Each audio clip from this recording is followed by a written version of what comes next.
Revolutionary greetings, comrades. We recorded a video, War Vets versus Mnangagwa. It is generating a lot of interest from followers of this YouTube channel. Comrades made comments. We want to discuss these comments that comrades did post. Comrade B. James says the major problem you are missing is that Chamisa thought he would beat Mnangagwa in elections. Don't forget also that Chamisa and Mnangagwa are related.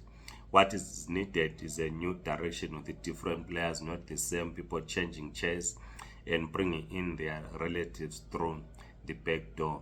There are 3 points that Comrade B. James is raising. We will not respond to the second point. The first point is about election. Yes, Zimbabwe is a democracy. After every 5 years, we go to an election. So there's nothing wrong when Advocate Nelson Chamisa contested an election and hoping that he was going to win. Because when you contest an election, you expect to win. Of course, we know that electoral reforms have not been implemented in terms of the constitution and the SADC protocols on holding free and democratic elections. But there is nothing wrong for any person to have contested in the previous elections and hoping to win, just as Nelson Chamisa and the others did. So I don't think we should be blaming Nelson Chamisa for contesting the election, because whenever elections happen, we must not boycott.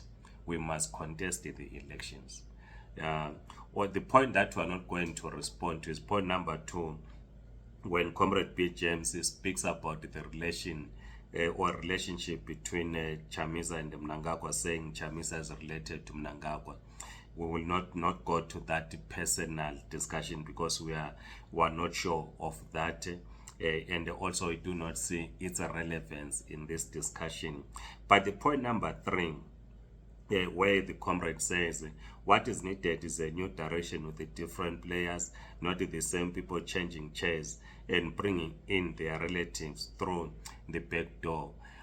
What is needed is not necessarily what the comrade is just suggesting, but it's for all of us to understand the nature of the struggle in Zimbabwe. Because the struggle is not just about removing ZANU-PF from power. We said removing ZANU-PF from power is the first step in dismantling ZANUism as a political, economic, and social ideology.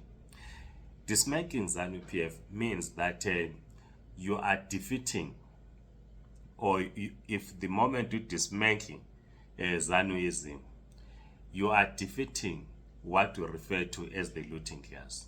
You are pushing back the influence of imperialist forces in our country, because we have a dual struggle in Zimbabwe. It's a struggle against imperialism. It's a struggle against the parasitic bourgeoisie, which is now simply looting the resources in Zimbabwe. They have looted the Reserve Bank. So that's the nature of this struggle. So that's what we are saying, that all of us must understand the nature of our struggle in Zimbabwe if we are to complete our liberation, because the main objective is to complete the liberation of Zimbabwe. You can have new players, new faces leading the opposition, but if they continue with the wrong perception, so to speak, that it is just about removal of ZANU-PF from power, it will not assist us. Then Comrade Nyasha says Geza is not proposing for the replacement of Mnangagwa by another ZANU leader, but by any deserving child of Zimbabwe. Please listen to him carefully. I have listened to him carefully. He's a member of the Central Committee of ZANU-PF. He is not talking about leaving ZANU-PF. He wants to reform ZANU-PF, and he's inviting all of us to reform ZANU-PF, and this is what we are rejecting. We are saying we have lessons from 2017. Of course, there's this theory which many comrades talk about. They say to destroy or to defeat, not to destroy, to defeat a former liberation movement in an election the liberation movement must first split. Uh, that's a theory that we have heard. We are not sure if that's the case, but in our case, is that the struggle is to dismantle Zanuism. So what is key is to raise the class consciousness of the working people, the working class, and the peasantry. Build this unity amongst the people of Zimbabwe across ethnic divisions. We are the majority as the working class. Once we understand that we are the majority as the working class across ethnic divide, we will indeed dismantle Zanuism as a political, economic, and social ideology. Then Comrade Dennis Mambanje says, organize ourselves when opposition has no strategy. This is why we're having this discussion, Comrade Dennis, that we must organize ourselves. We must understand the nature of our struggle. We must build unity amongst the working class and the peasantry. Comrade Eric Copito says the issue is pushing ZANU-PF from power is to push the army from the barracks and they have a people's army in the barracks. Is that possible? Maybe one area which we have not spent time discussing in this channel, which in future we must discuss, is that soldiers are workers. Of course, soldiers are different from other workers, but they are the workers. They are different in that they are not allowed to form a trade union. Soldiers carry orders from their commanders. But we all know that soldiers buy from the same shops like us. They earn like any other civil servants. There is no huge difference between the salaries that is earned by members of the Zimbabwe National Defense Force to teachers or nurses. There's no huge difference. These are the people that we live with them. They come from our communities. It's not that members of the Zimbabwe National Army just emerge from their own planet, no. They come from our own communities. It is us, when they complete school, we recommend that they join the National Army.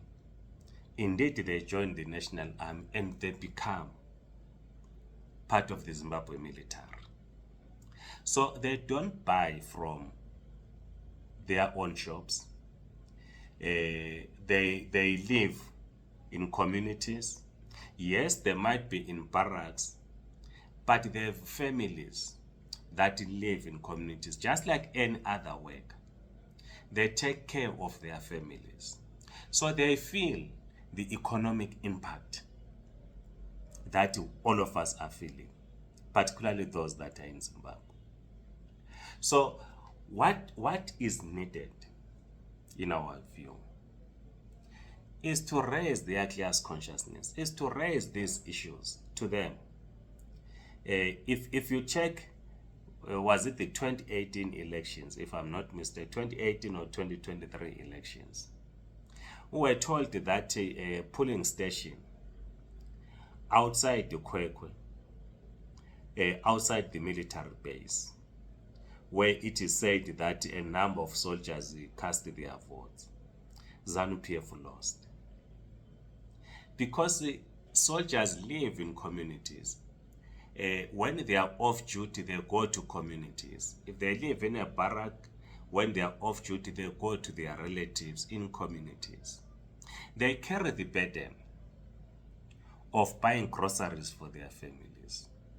They carry the burden of paying school fees for their siblings. They carry the burden of taking care of their loved ones when they are ill. So in this harsh economic condition, they also feel the pain that all of us are going through.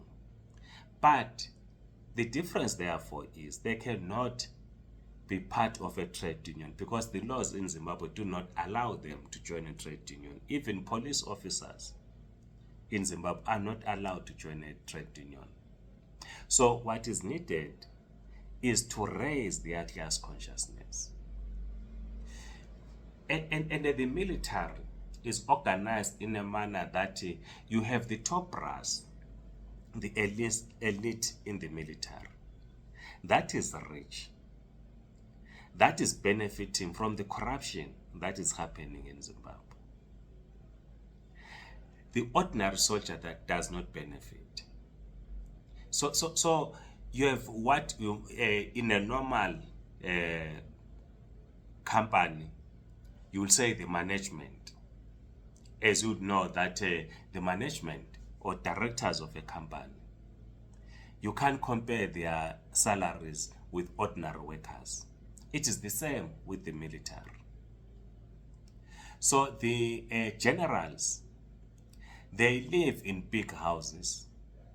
They have bodyguards. They are the ones that interact with the politicians.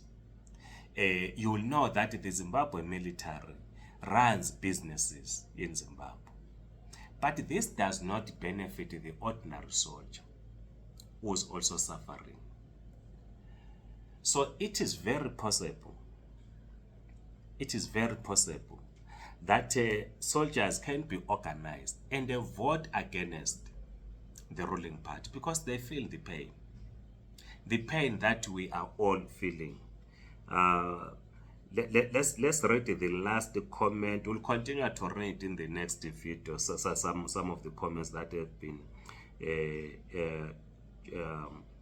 sent here. It says, let's join them, and if they impose their leader who refuse to work with everyone, we will become another within months of his imposition.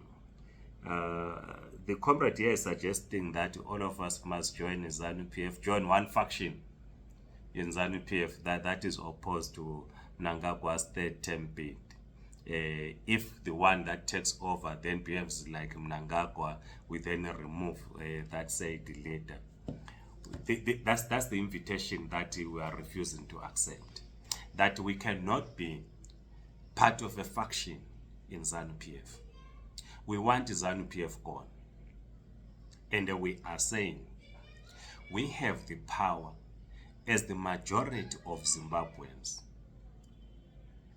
to establish a government of our choice. The only thing that we lack, which we must work on, is that we are not united. That's the first point. The second point, we think that someone out there is our savior. No. We, the people, have the power to decide our destiny. So if we understand the purpose and the importance of unity, also understand that we have the power to decide our own destiny, we will resolve the economic, social, and the political crisis in our country. We'll continue with these discussions, comrades. Otherwise, please like this video, subscribe to this YouTube channel. If you're on TikTok, please do follow us. Otherwise, Amandla, comrades.